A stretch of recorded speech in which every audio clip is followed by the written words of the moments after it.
question is, will it be on the test? Some things are universal.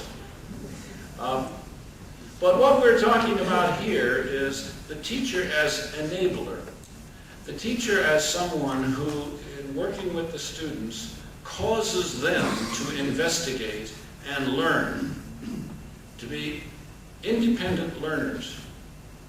That's the aim, to develop autonomy in the students. And the problem is that teachers have not been taught to do that. Teachers don't teach as they are told, they teach as they have been taught. And therefore, no matter what you tell them, they will go into the next class and behave as you do. And therefore, when we teach teachers how to play this new role, we have to have teachers who can teach the teachers in that way. Then they begin to understand. And that is the biggest difficulty we find today in introducing quality principles in education. Now, people ask me, what is quality in education? And I give you this definition. This definition came about because I ate a meal one night and it disagreed with me, and I stayed awake all night, and that was a very useful experience. I was asked to define quality, and when you read the literature, you find that it tends to be kind of vague. Quality is whatever the customer says it is, things like that. And that is because, in fact, the word quality is a primitive.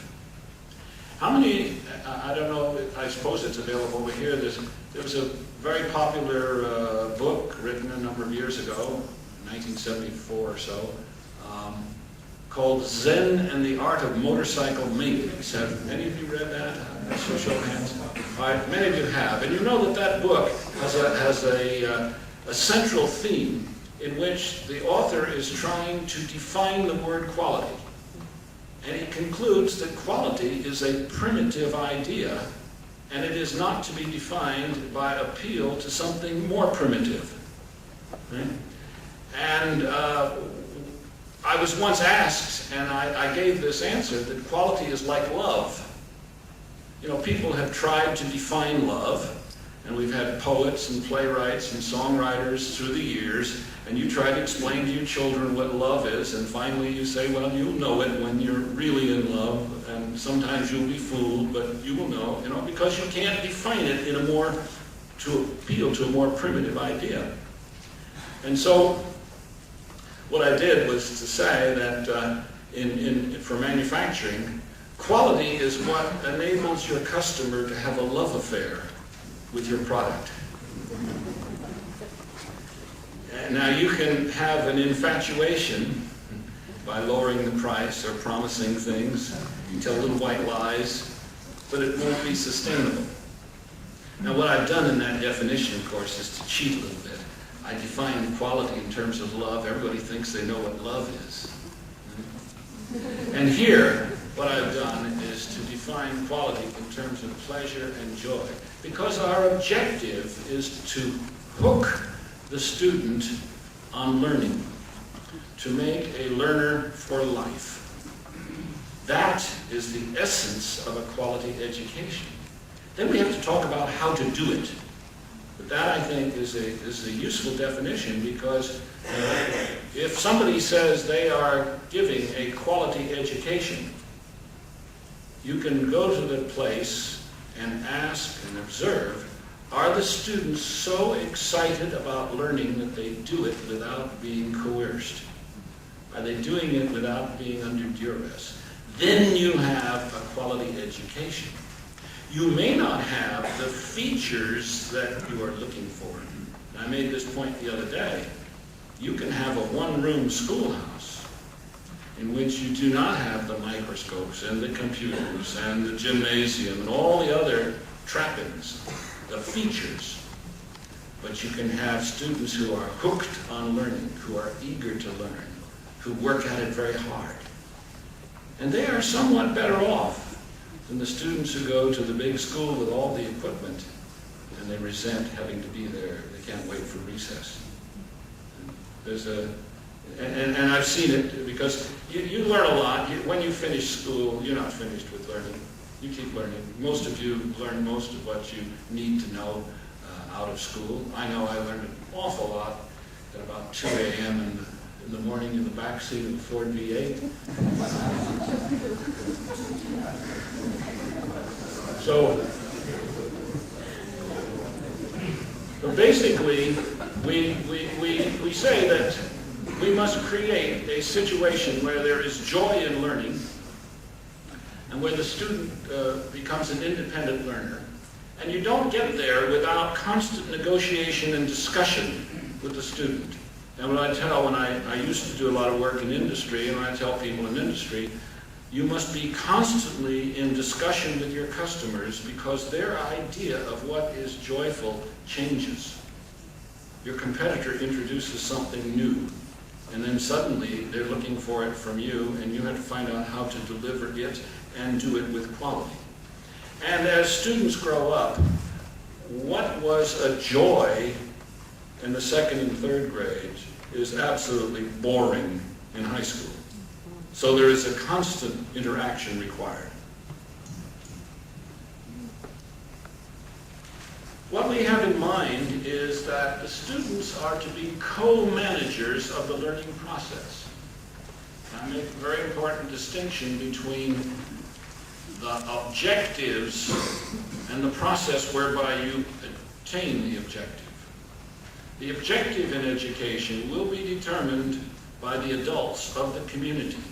And here teachers make a grave mistake if they try to set those objectives without involvement of the other adults in the community. You can get away with it for a while, but then when things go bad, you have no one to stand up in your defense of what you decided to do. Now, I think your society is somewhat more homogeneous than mine in the United States.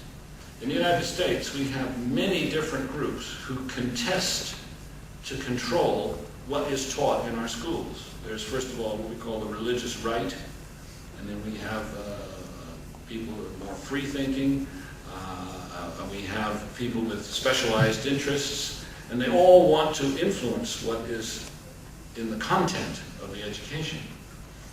But the process is something that the students have to concentrate on and be part of. And in order to be responsible, students have to be taught to be response-able. That is, to be able to respond, to do the things we're asking them to do. And in a few moments, I'm going to talk about what some of those things are and how you introduce them in the class. Just to have your minds prepared for something that will be coming along, we have experimented with these ideas from the level of the 2nd grade up to the university. The success we're having at the university is very poor because universities seem to have a very high ratio of words to action. But in the high schools and the grade schools, the results have been quite exciting. We have some good results also in community colleges. We try to get the students to apply the quality improvement tools. And these are outlined in any elementary book on quality management. They're the so-called 7 fundamental tools that Dr. Ishikawa organized and defined.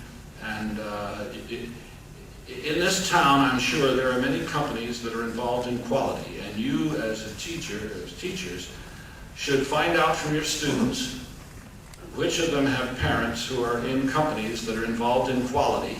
Invite some of those parents to come to your classes and talk to you about what they do, talk with the students about what they do, and they will describe for you, give you manuals in Swedish, which list the 7 tools. We have an exhibit of consultants here, and I see that some of them have these tools in their little books. So they're easy to learn, and they're all very simple. Can be taught, we now know, at the level, most of them at the level of the 2nd grade. Some of them require elementary arithmetic, but by the time the students are in the 6th or 7th grade, they can do that. They need to apply those to their own learning process. Students will argue, I study best with the radio playing. I don't know when you have that, but we do. And so you say, all right, why don't we do this? Why don't we agree this half of the room will not play the radio for 2 weeks, and this half will, and then we'll switch, and we'll keep records, and we'll do some charting, and see if experimentally we can find out whether that's really so. We move them to try to be objective about their experience, take data, discuss it, analyze it, right? And they do this in all aspects of their lives, and this gets them into the habit of thinking of what they do and being analytic about themselves and what they do. We apply this to the classroom instruction, to the improvement of the school itself. There are all kinds of problems around schools, and the students can work on them, whether it's keeping the lunchroom clean. I have a videotape of some students in the 4th grade. After the lunch hour, they went around and picked up all of this stuff and put it in a bag and weighed it. And then they had a chart which showed the weight of material after each, and they did that for a couple of weeks and found it pretty stable. Then they introduced some things like more waste baskets, monitors, talking to the other students, doing various things, and you could see they could get the waste down, the litter reduced. And then they began to understand how things work, all right? How to improve the system, how to work together to do all of those. These are some of the tools. How to observe and take data, how to prepare charts, how to work together in a group to formulate a problem. Students in my generation, and probably yours too, were taught how to solve a given problem, not to go out and find a problem, or more importantly, not to go out and recognize the situation which could be formulated into a problem which you could then solve. And certainly not how to do this in groups. To do it in groups was called cheating, all working together, right? And we have to get past those ideas. How to analyze a process, how to represent things graphically, how to develop a cause and effect diagram.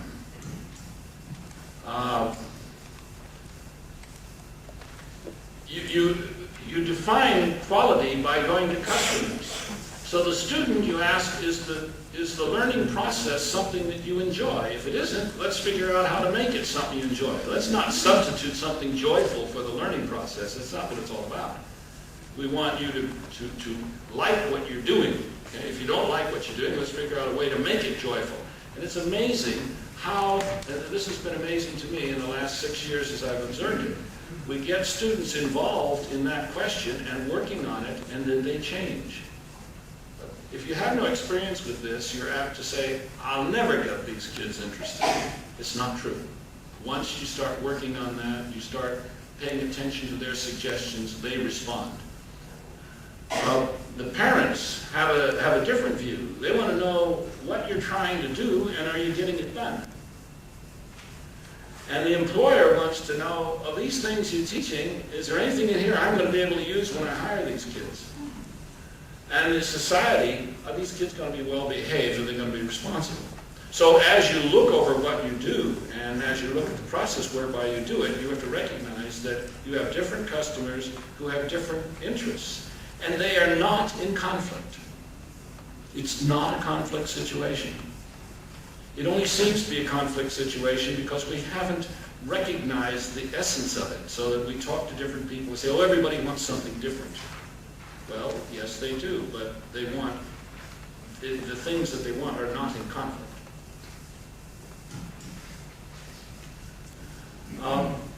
There are 3 things required for people to have joy in work. They're absolutely essential. There are other things, perhaps, but if you take any one of these 3 away, you will not have joy in work. And the first one is to feel that you are important to what is going on. Your ideas matter. You can make an intellectual contribution. You can say something and people will pay attention to you. All right?